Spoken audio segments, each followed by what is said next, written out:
Hello and welcome to this week's episode of MilLiberty. I am your host, Caleb Franz. This is the voice of liberty for a new generation. Thank you very much for joining us on this week's episode. You are our network and our community that we are building here on MilLiberty of liberty-oriented individuals set on changing the world to make it a little bit better place as much as we possibly can. This week we are changing up our format just a little bit. The first few episodes we've had mostly just me giving commentary on issues, having discussions with you. The importance of this show and the uniqueness of the show will also be dependent upon the thoughts and ideas that I can get from other individuals, and we're going to be stepping into that area tonight. Tonight we will be having our first ever MilLiberty Roundtable, and we will be introducing to you our first two regulars. You will be seeing them much more whenever we do these types of episodes. Zuri Davis, who is a media writer with Rare.us, and Alex Haney, who is the editor-in-chief of Refined Right. Refined Right, we also did an ad last week. If you catch up last week's episode on third parties, you can check that out and be sure to check out both Refined Right and Rare after you listen to this episode. Okay, so this week, obviously, we just had the second presidential debate, and boy, was it something. I'm going to go to first. I'm going to go to Zuri, and after Friday's revelations, with the Trump tape and the big controversy that caused, Trump was kind of going into this on a thread. Do you think that he got himself out of that? Do you think that he kind of reestablished his campaign? Do you think it's credible? Do you think he has a shot of winning, or do you think it's just kind of post-debate win hype? I think he has a shot of winning, but not because of anything he did on Sunday night to address his comments. I think he has a shot at winning because obviously people who support Donald Trump are very adamant and very emotional about that support. And as you can tell, it is quite unwavering. Um, but I personally didn't feel that he addressed much of his controversy. A lot of it was what both major party candidates continue to do, which is to take they hear the question and then they'll say, oh, but what about my opponent? And if someone's asking you a question about comments that might effectively cut out half of your voting base, it's better to address it than to say, well, look at Hillary Clinton and her emails. So I don't think he did a very successful job there. I definitely think he could have addressed that better.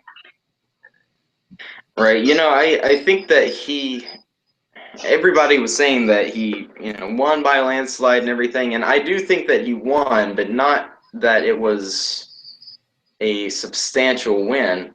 It was just that he didn't he didn't completely blow up the way that everyone expected, and that caused him to win. Because he met above expectations, whereas Hillary was expected to do a lot better, and then she kind of fell a little bit flat. I thought it was a little bit more of a draw.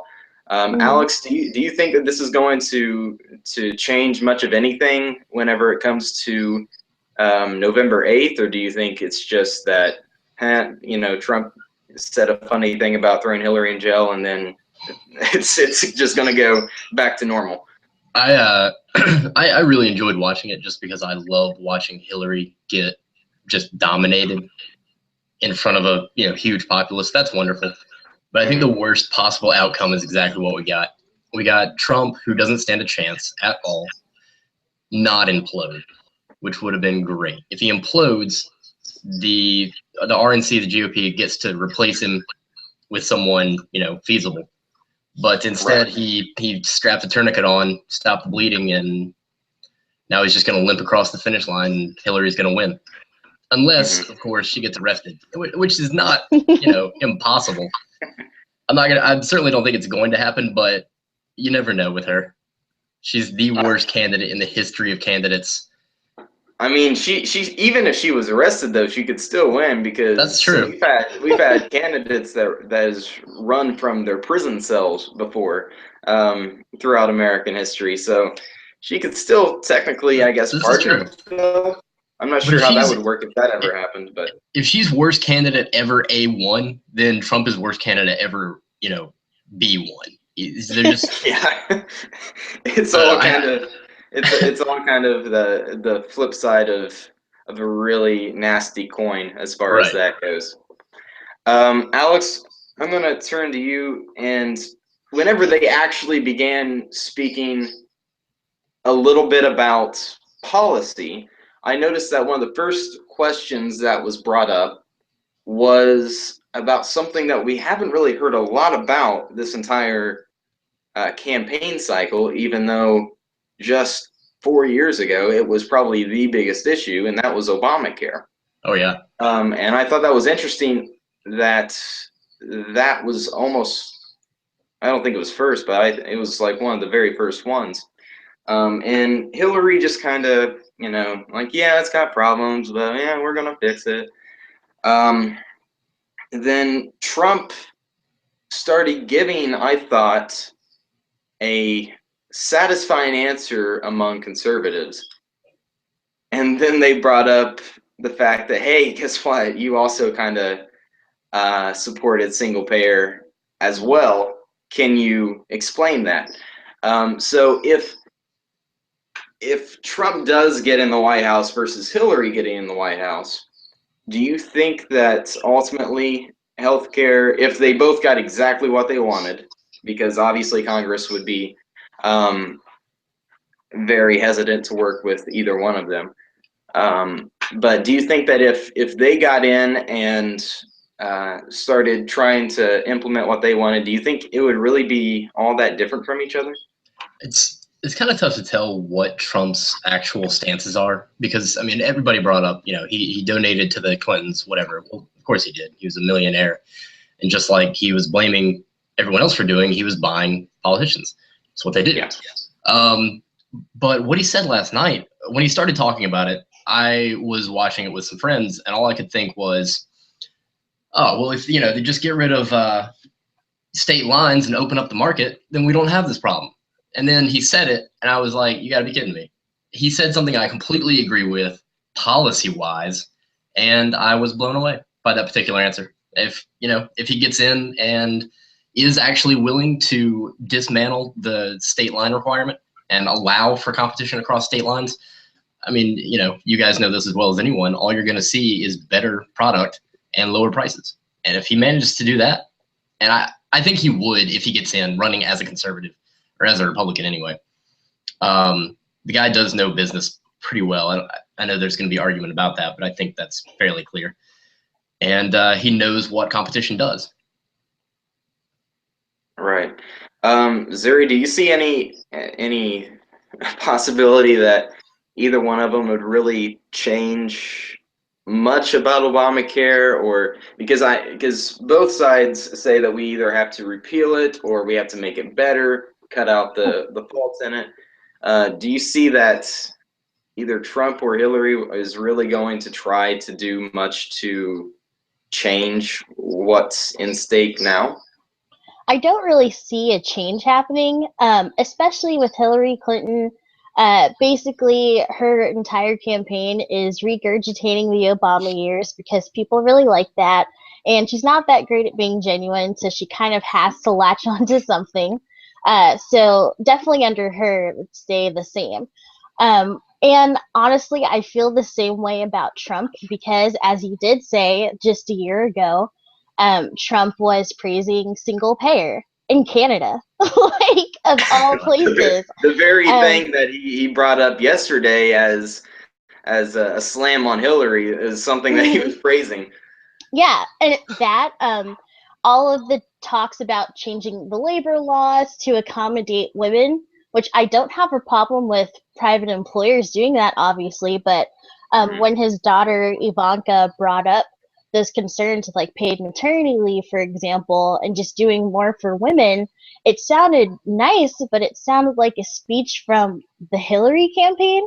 And it sounded I very thought something very similar. Yes. yeah, it sounded very pro big government. We're doing this because it feels right, not necessarily because it's most economically safe or economically conservative option.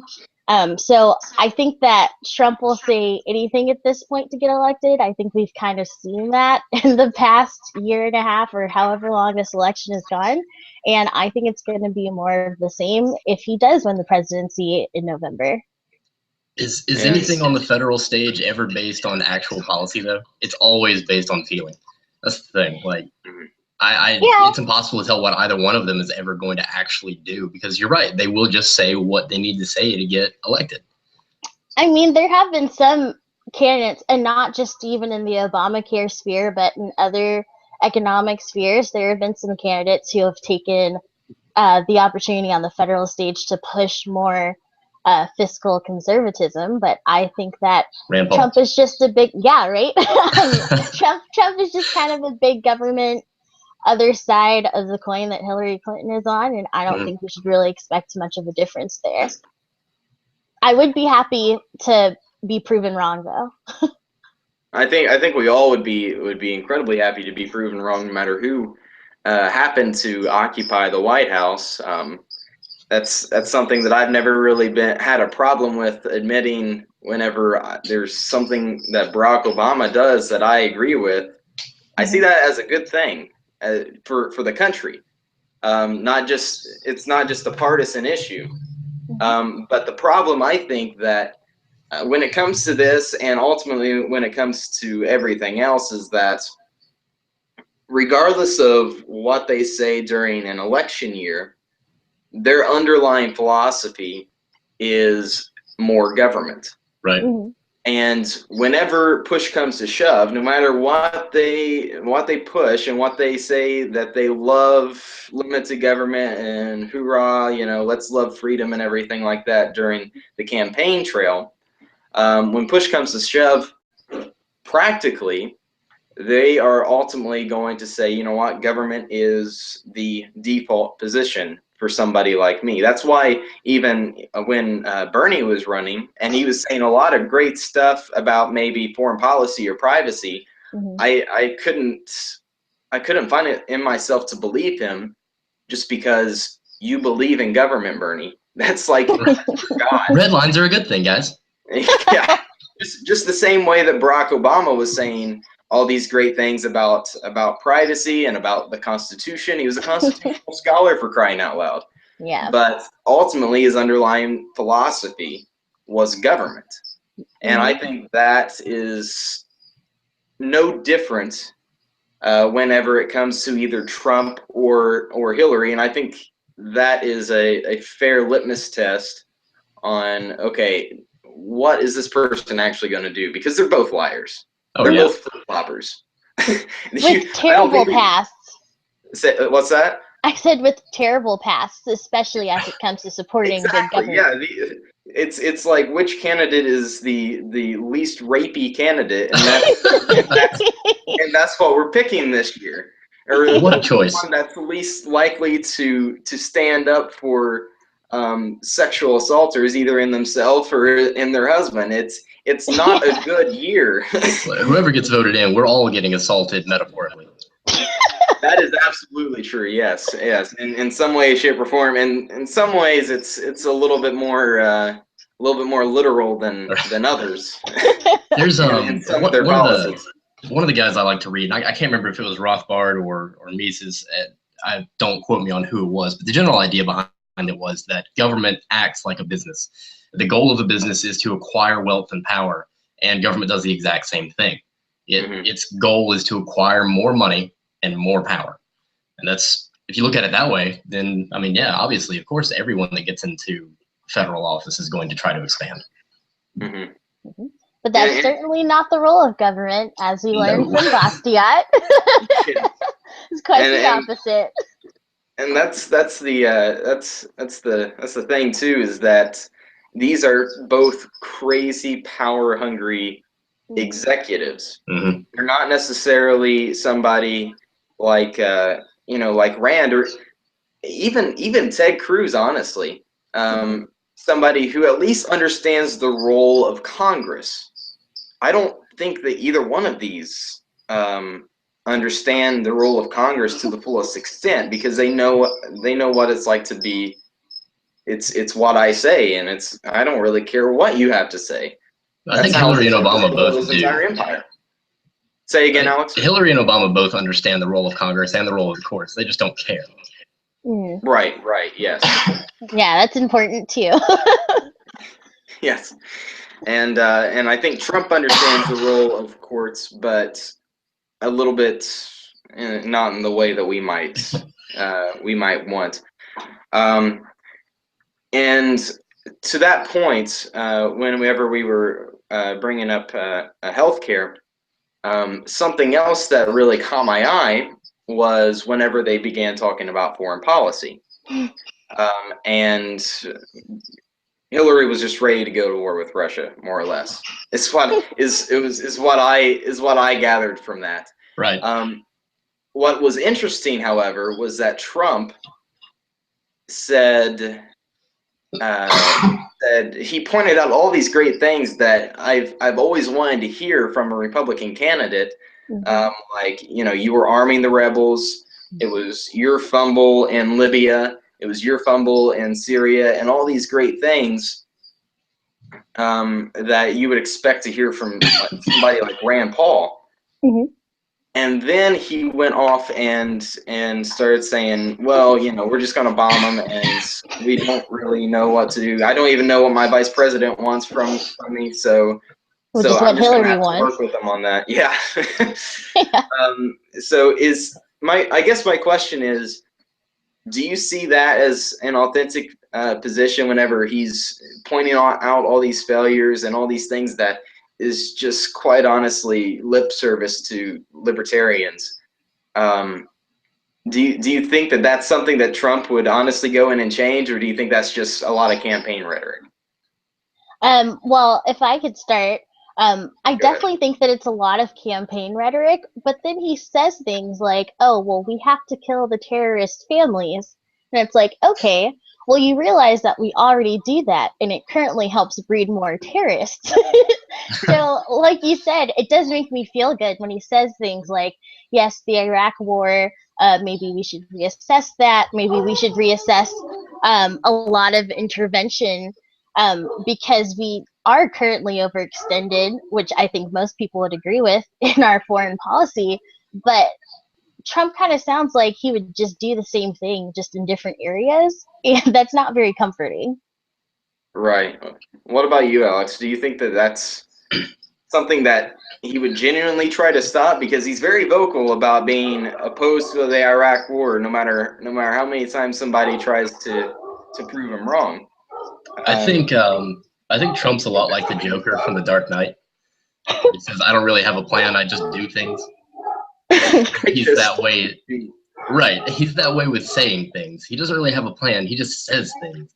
I do think that he probably understands the flaw in the logic of interventionism, at least as far as going with Libya, Iraq. By the way, when's the last time we armed a local populace and it turned out good for us? I don't know that it's ever happened. Never. I don't know of any time. Right. At least in recent history. It always ends up horribly. And the issue that I see happening is that we've got the Clintons who are in bed with the Saudis, and that's half the reason we're in Syria to begin with.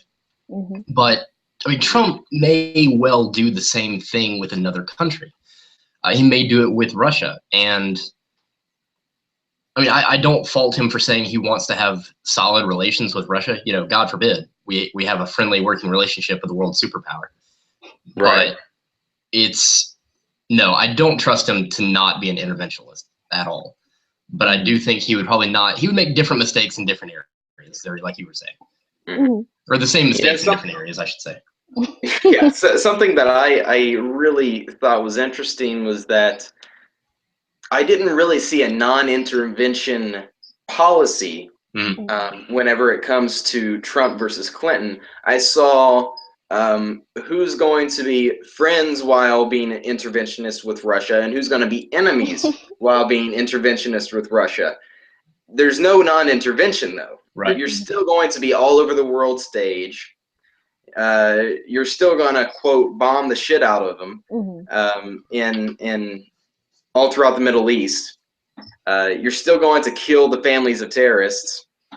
So there's, regardless, and this is interesting because the Democratic Party, this is the most hawkish candidate that they've had in decades. They're voting for Dick Cheney. More or less, yes, that is exactly right. This is the Democratic version of Dick Cheney. Yeah, she's definitely war profiteering. There's no way she's not. Oh yeah, she loves instability. That's how she makes her money. That's how she grows in profit. And quite honestly, you could probably say something very similar about Trump as well. Oh sure, absolutely. The last question. Well, before we get to the last question on the debate, there was a silver lining in the debate, and that was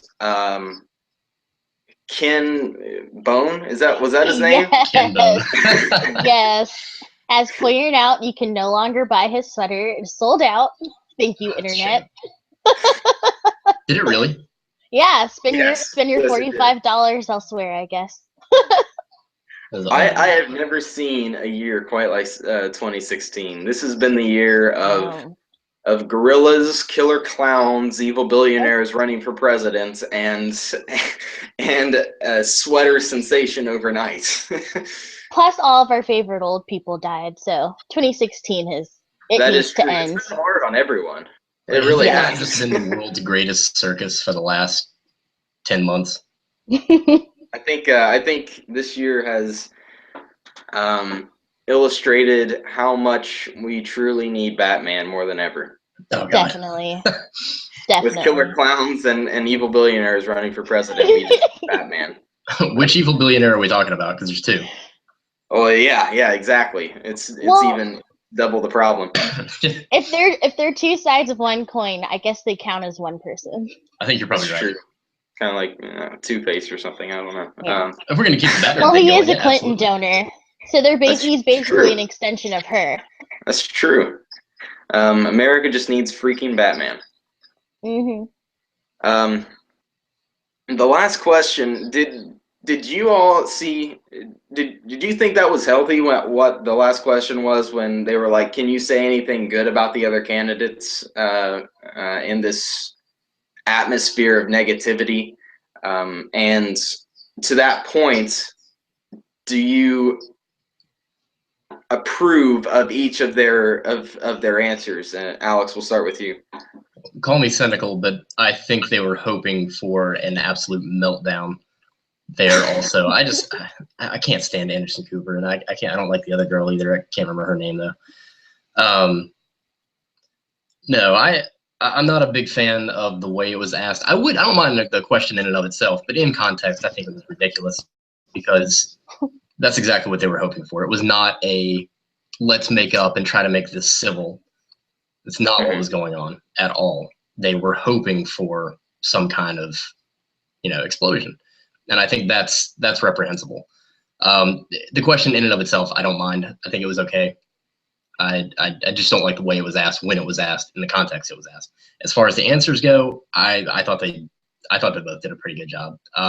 Hillary did a wonderful job not actually saying anything nice about Trump himself. Yeah. And Trump more or less called her a psycho bitch without actually saying it. Like, yes. They're both very diplomatic answers. They were impressive. I definitely think Hillary was certainly the one that was caught off guard by it, and completely, if there was one thing that she was not prepared for, it was to say something nice. Zuri, do you think that? First of all, did you like that that little tidbit at the end, and did you like the answers that they gave afterwards? I actually did, and I might be a little bit more idealistic about it, but I think that that question was more for the viewers. Mhm. 2016 has been really, really awful. Like it's a terrible year to be a part of an election. It's basically the election of 1800 all over again, but this time we have Facebook and Twitter, Yes. so I think that that makes it a little bit worse. So- Friendships have been destroyed. Um, Good Lord, families are falling apart because someone has the nerve to have a different political opinion than they do. I think it was a great reminder that we're still human. Even politics doesn't necessarily have to be all about politics, and there are some common elements that we can agree on, and I really appreciated that, especially as someone who had to watch the debate but did not want to be there watching the debate. It was nice to see a non-political thing in there just to kind of remind us that, hey, we're all still human or pretending to be human. I know there are all the conspiracy theories about Hillary being the lizard person, but we're all still human Those here aren't conspiracies. and hear nice things. Hear nice things to say. And I liked their answers. They were diplomatic, but no one dropped the ball. And at this point, like I just pray that no one says anything dumb. I think that's how little faith I have in the candidates, or I just pray that they say normal things like that. Even though they like basically said nothing at all. I did enjoy the positivity, the way that they ended it, because this, like you said, this year has certainly been not a necessarily proud one for anybody who works in politics, or even just an observer of politics. And I did like Trump's answer a little bit better. I thought it was I thought it was more focused right at her, as opposed to like, well, I'm not really going to say anything nice to you His specifically. family. Yeah.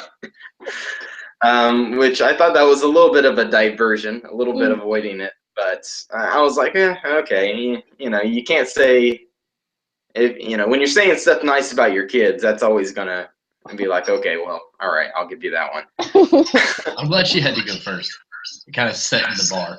Yeah, I am too, and I think she set the bar obtainably low. Yeah. Which Trump needs. Yes, and what I thought was interesting though was I think it really, that question was actually really smart, because it really showed what kind of person, just as far as their character, what kind of person they were. And you could just see both of them really kind of struggle on that answer more than any other answer that they've had to deal with that night. It's just being nice and trying to compliment each other. What's that? If they're attacking the other side, they're very comfortable. If they're being friendly Oh and yeah, nice and people. Yeah, absolutely. Yeah. So moving forward, the debate's over with. We have one more. However, yeah, not looking forward to that. Really not.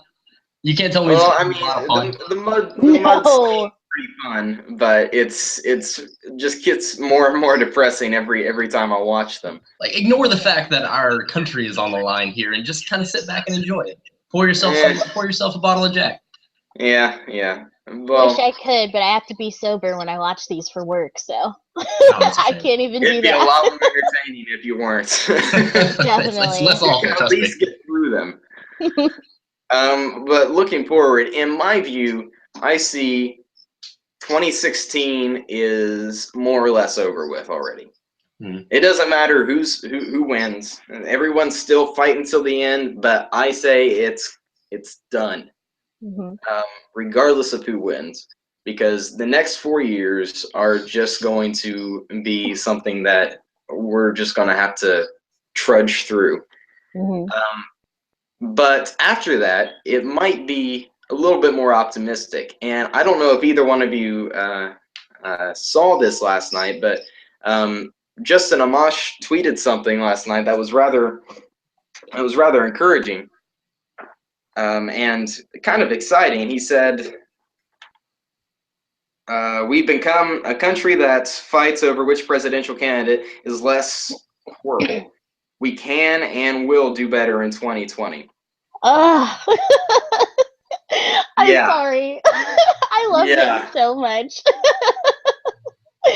So I'll leave this open to either one of you. Do you think that that's maybe hinting at something rather exciting in the future? Because I'm already past this election. I'm looking forward to the next one to just try to get it over with, get the next 4 years over with. Zuri, go for it. All right. Well, first of all, I don't know if you guys remember, but a couple months ago, he tweeted out soon, and then he pinned it. And everyone's like, oh my God, tell us what's going on, please.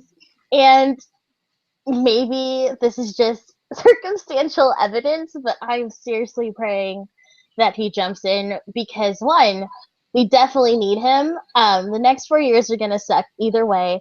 I think everyone's going to be really unhappy regardless, which is awful. And I hope that he will jump in and make a difference and bring liberty back because we're slightly overdue for it. Just slightly. couple decades slightly.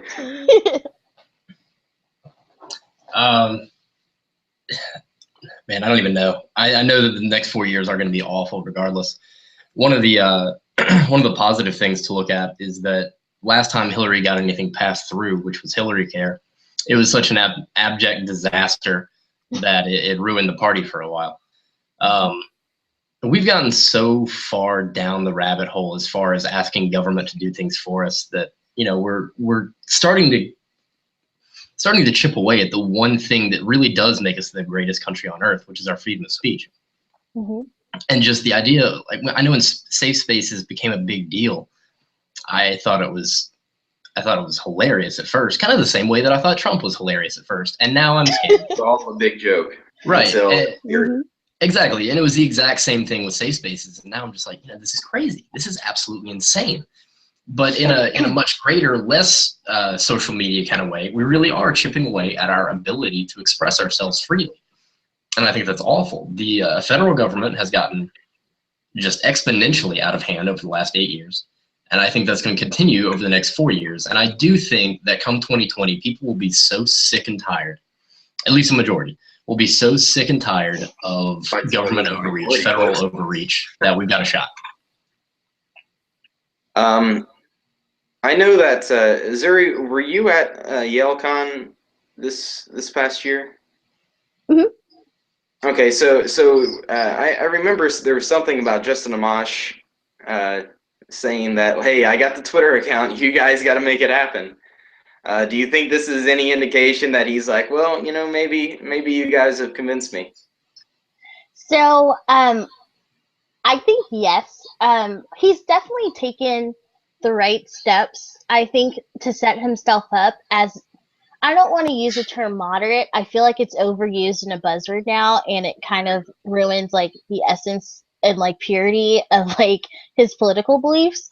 But for lack of a better word, I think that he has established himself as someone who is willing to work with both the party, someone who's willing to work with liberty people and conservatives. You saw that when Paul Ryan became House Speaker, the vote for that.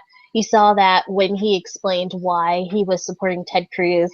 And while I personally did not like Ted Cruz, Justin Amash is the only person who even came close to convincing me that it was a good idea to do it. He's definitely set himself apart as like a great bridge between what we like as liberty people and what the normal population wants in terms of politics and a politician. I think he's done a really good job of that this year in the House. I think he's going to continue, and I think he's just kind of setting himself up now as like a voice of reason for everyone. So by the time he does run, no one looks at him and says, oh, look at this guy. Clearly he's just like an extremist who like doesn't talk to people. So I think he's done a good job there. And I think maybe there'll be there's something to look forward to in 4 years. Hmm. Do you think? Well, I know it's incredibly early because we haven't even had this election yet. But do you think that maybe that just tells you how excited I am to just get through all this? Do you think that, and this goes to either one of you, that either he would let Rand try again, or do you think that Rand says, okay, maybe it's not a Paul that needs to be in there, but somebody who has our ideas, but with maybe more of a Rubio charisma? I think Paul should run as a libertarian. I think he would run away with the nomination, and then maybe the Libertarian Party actually gets to the 15% mark for once. But as far as getting someone with our ideals, libertarian ideals, with a Rubio charisma, that would be phenomenal. On a main stage like the GOP, that would be absolutely incredible. And I think it would really push it into the mainstream. And honestly, I think the GOP is probably going to recenter around, limited government and move away from the losing battle of moral righteousness. Depending on who wins in November. Well, true. Exactly. Yeah. Yeah, and that's something that I've talked about in the podcast before, is that there's honestly, I think there's going to be two directions that the GOP is going to be split. Mm-hmm. And it's going to be, one, the direction that it has been, only old ideas with a new face. In Rubio, the same foreign policy, the same intervention, the same criminal justice ideas, just really icky stuff. And it just put a new face on it with Rubio, or maybe Cotton or somebody like that. But yeah, but then you're going to have the other direction, and that is going to be the party of Rand, of Justin, of Thomas Massey, and whichever one pulls out stronger is going to be, I think, the face in 2020. Side note: Rand and Massey both in my state. Oh wow, I'm It's awesome. jealous. Massey I'm is very actually jealous. Massey is one of my congressmen. Oh I didn't wow. know you lived in Kentucky. I sure do. Northern You're a Kentucky, lot just south closer of to me the. than what I thought. Where are you? I'm from Florida, so I Ohio. have Rubio. So Yeah, I'm Oh, sorry. it's so hot down and then there. I live in Virginia, so Yeah, I've heard. It's so hot there too. Yeah. Yeah. I actually just met with Massey this past weekend, or not this Really? past weekend, but the weekend before that. Oh yeah, I saw that picture. That was fun. That was a lot of fun. But do you think that Alex, you were saying that Rand might run as a libertarian? I'm not really so sure if he would do that, because he's always been a little bit more pragmatic about. Now, while I agree he would take the nomination and absolutely blow it away if he did that. He's not his father. Yeah. Yeah, he's not his father. However, I do think that if Ron ran as a libertarian this year, can you imagine how much support he would get if it was Ron Paul versus Trump or Clinton? He's just such a good guy. Like, Yeah. Dislikes it. I absolutely think if that was the situation, I absolutely think, hands down, he would absolutely, at least he'd be in the debates, and it would be very close of winning, if not him absolutely winning. I would be in the streets campaigning, just body paint and flags. Yes. I think anybody who thinks like we do, and even a lot of people who are just Something new, please. Trumpers, never Clinton, they would flock around somebody like Ron Paul. Oh yeah, absolutely. Like Bernie, but with actually good ideas. Exactly. It's the draw of Bernie, but instead of telling him to go out and vote for free stuff, he's saying go out and pick up an economics book. Instead of free stuff, freedom. Yeah. Freedom. Yeah. Very proud of that. So we're coming to a close, I want both of you to kind of give us your idea about your predictions about this year, because while 2020 has a lot of potential, it is still 4 years away, unfortunately. So what is your prediction about 2016 on November 8th, and some just initial thoughts about what each candidate might bring to the table if they do get the presidency? Zuri? All right. Well, I definitely predict that I will not be on Facebook. I'll definitely not be on Facebook, and I'll be doing real people things in the real world, not in the political world, because again, I think we're going to be disappointed either way. In terms of who's going to win, I think no one knows. No one knows who's going to win. I think it's really fair to say that, and we're just going to figure it out when it happens, which is kind of scary. But again, they're both awful, so it's going to be scary either way. I think with a Hillary win, I think it will force the GOP to refocus. I think it will force the GOP to listen to the Liberty crowd. I think as a minority Republican, it'll force the GOP to kind of listen to Black Republicans a little bit more. And then I think America in general would seek for those liberty ideas, because Hillary would be so authoritarian that it would kind of be awful. And I think with the Trump win, I think that some things will be better. Perhaps we'll enter World War III a little bit slower, which is nice. But I think that the GOP, especially with the alt-right sentiment, I think a lot of those will grow and start to feel even more legitimized, and that scares me. But I think that they're equally awful. So who knows? I think Hillary takes the nomination, and I think she might actually be less awful long term. I think they're both going to be just devastatingly bad, but I think that Hillary, like you said, Zuri, may refocus the GOP, leading us to a more liberty-centered, small government party in 4 years. I don't think she'll win twice. No. I also don't think she'll be as. I don't think she's going to drastically do anything the first 4 years, because she's a politician and she wants to get reelected. And short of abolishing rights to vote, then if she does anything too awful, we can just kick her out. But I kind of follow with Ben Shapiro on this one. If Trump wins, it's the destruction of conservatism completely. Yeah. If she wins, we get to try again, refocus, and get rid of some of the big government crap that we've been carrying along for so long. Mm-hmm.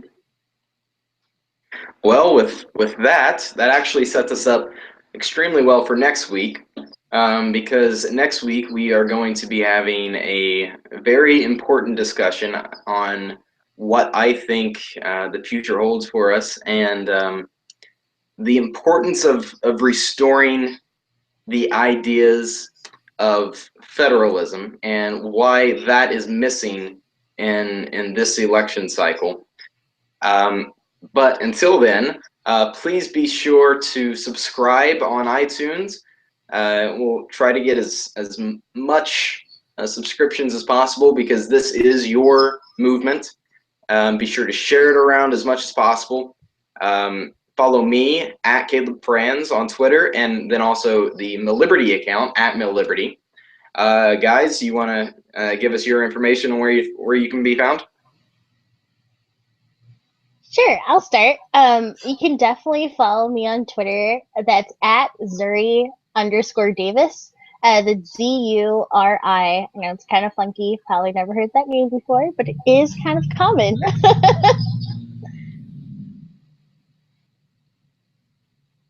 Then you can get me at Alexander T_G_ or at refinedright.com. Check them out. We're awesome. Awesome. Excellent. Thank you guys for joining us. Again, they will be here a little bit more often once we have some more of these shows. This is just our first one, but especially after the new year, we're going to be having a lot more episodes quite like this. And you'll be able to see Zuri and you'll be able to see Alex a lot more often. Hashtag never daily. Once 2016 gets here, or 2017. Gosh, I can't stand the idea of reliving 2016. Oh yeah. Thank you all for joining us, and have a good week. See you guys. Thanks.